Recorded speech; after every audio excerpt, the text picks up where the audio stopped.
first time today do I rise trembling from a warm seat with a piece of paper in my hand. Hi everyone, my name is Mike and I'm an alcoholic. Terribly sorry, wrong speech, that was yesterday. I'm a little confused. So many familiar faces.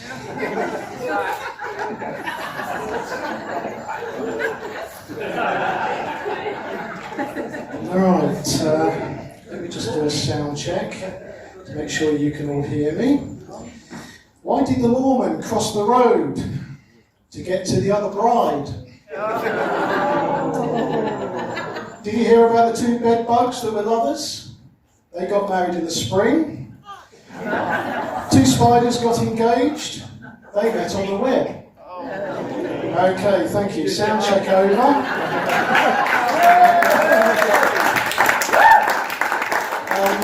I think we need to adjust the sound just a tad. If you could just turn up the laughter a bit, that would be good.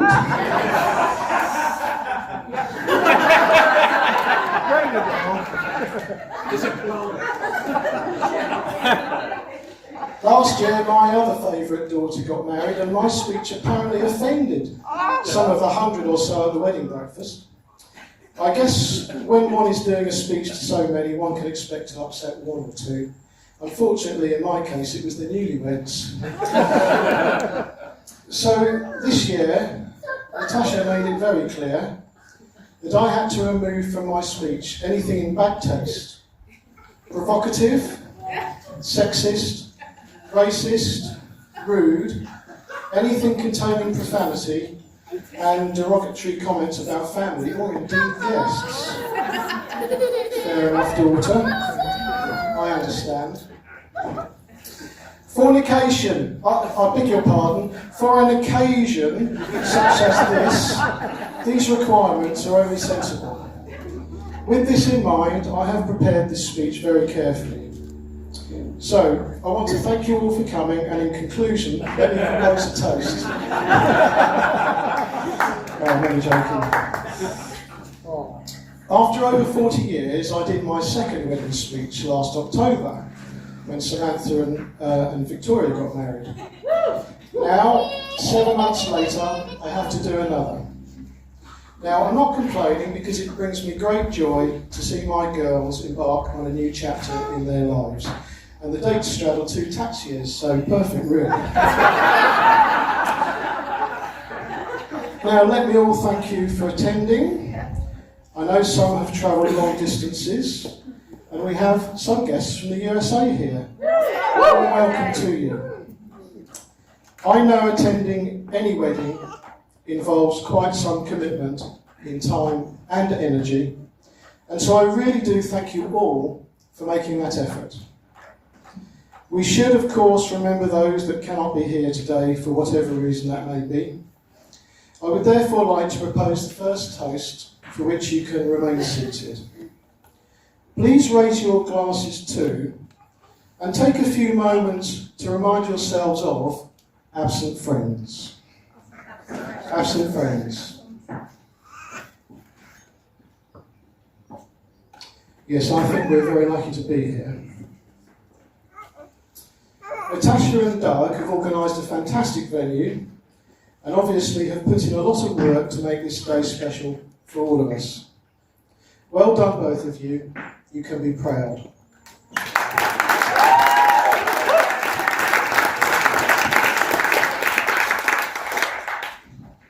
Let me also thank and acknowledge the work put towards today by Natasha's mother, Melanie, and by Doug's parents, Yvonne and Nigel. Without their patience and commitment over the years, we would not be participating in this lovely event.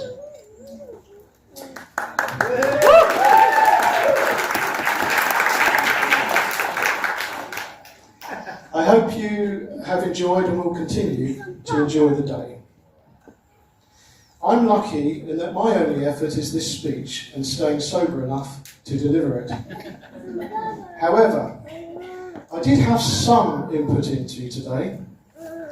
I suggested that a barbecue of venison sausages and venison burgers would be nice. Natasha said, tasty as that would be, due to the number of guests she had planned, that would be too dear.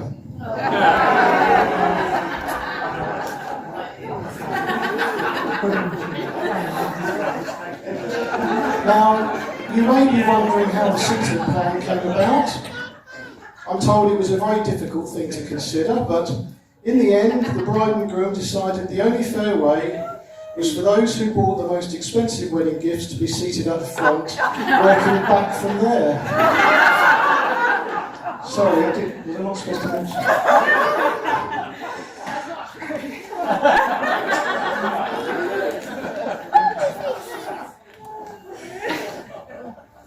Living outside of the UK most of the time, and as it happens, either 6 or 7 hours ahead of UK time, and being the sort of dad that doesn't need to be in regular contact with family members, means some things become rather predictable.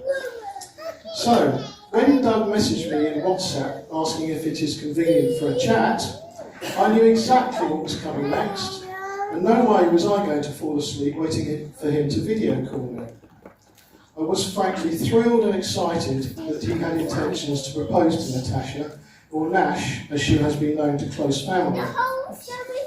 Initially, I was a little confused, as I thought he was asking me if he and Natasha could get better Wi-Fi. And I thought, what the hell is he asking me for? Then I realised he was talking about making Natasha his wifey. I did have to question him about one aspect though. Being a concerned father and knowing enough about him from conversations I had had with Natasha about bad habits in relationships. I asked, what about all the farting at night? I'm a bit worried about the lack of sleep, not to mention the effect on the relationship.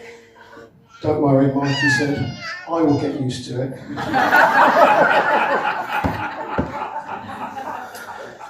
I've not had the pleasure of Doug's company very frequently for obvious reasons, but I have to say each time has been a pleasure. Doug has that demeanour and personality that is pleasant and humorous, and I think the couple are well suited. Today's wedding is a love match, pure and simple. She's pure.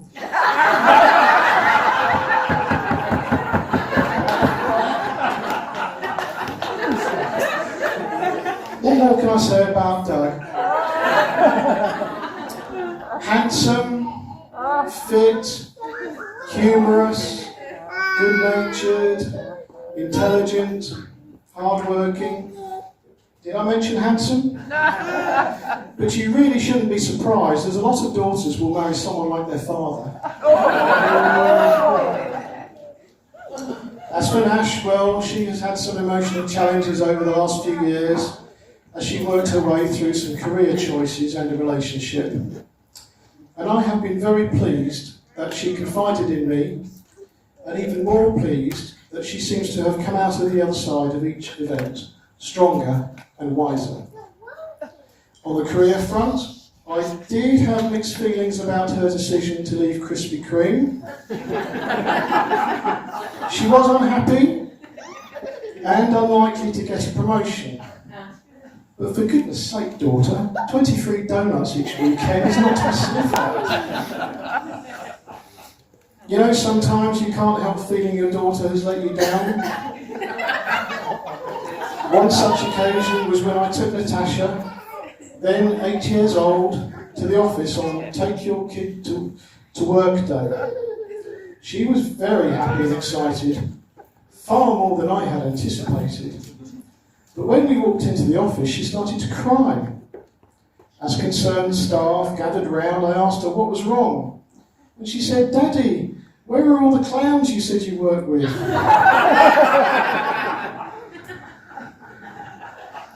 Of course, she will claim it happens the other way round as well. I was very pleased when she was doing her history of science homework one evening and asked me what I knew about Galileo. Proudly and confidently, I told her that he was just a poor boy from a poor family. Yeah, I don't think she got an A grade for that one.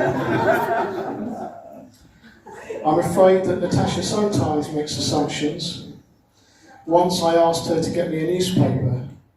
"Dad, that is so old-fashioned. Try this," she said, passing me her iPad. That fly didn't know what hit it. And I'm afraid she sometimes drops her H's, which can be extremely embarrassing on occasions. When I asked her why she wanted to marry Doug, I had to say, steady on, daughter, I really don't want to hear you talking about that. It's a bit vulgar. Oh, you mean you want happiness? Think about that one, everyone. Of course, like all fathers, I'm very protective of her. I rang Natasha one evening as she was driving home from work on the Basingstoke Ring Road. Please be careful, I said. I just heard on the radio there's a nutter driving on the wrong side of the road. It's not just one, Dad, she said. There's hundreds of them.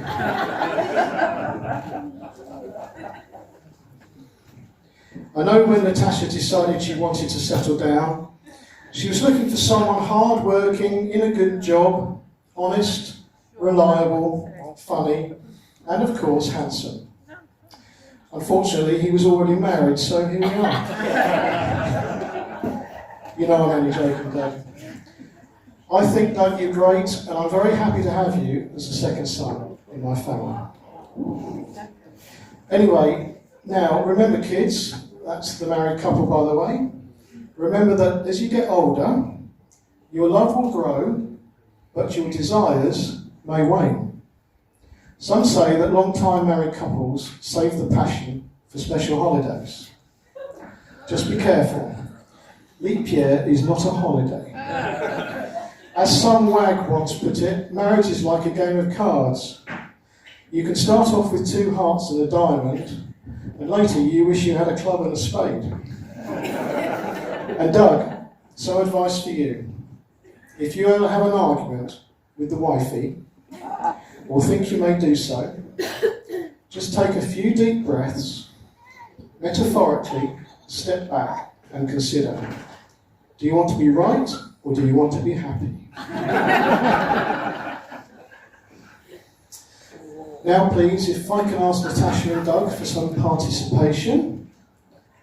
Natasha, please put your right hand on the table. Now Doug, please place your left hand onto Natasha's.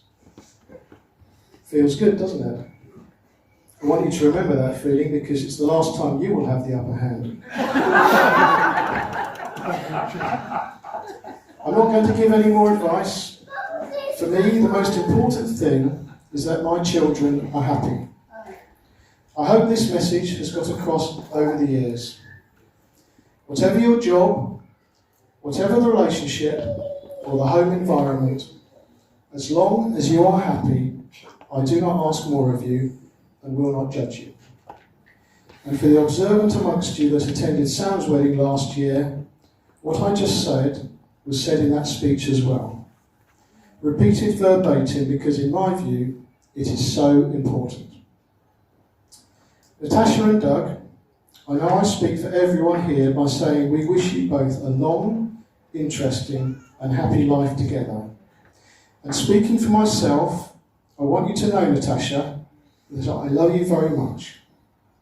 You have never disappointed me, and I am proud that you have confided in me when necessary and come through some difficult times so much stronger and positive. Ladies and gentlemen, please be upstanding, as I would now like to propose a toast to Natasha and Doug. Natasha and Doug. Thank you. That's the end of my speech.